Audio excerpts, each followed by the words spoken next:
Good evening mga ka-divers, oh. Nabuunin na natin ito badyaw type pang dive natin to. Ito naka-trigger mechanism nabuo natin, unang mechanism nabuo natin. Ito pangalawa, pa-night dive din. Ito yung huli, naka ano to, 110 cm, mahaba-haba. Yun, no? Kanina na to natapos yung mechanism natin sa body.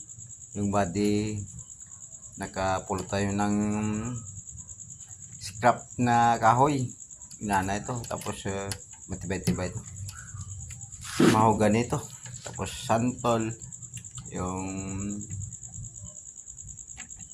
tawag dito ang tugas wood.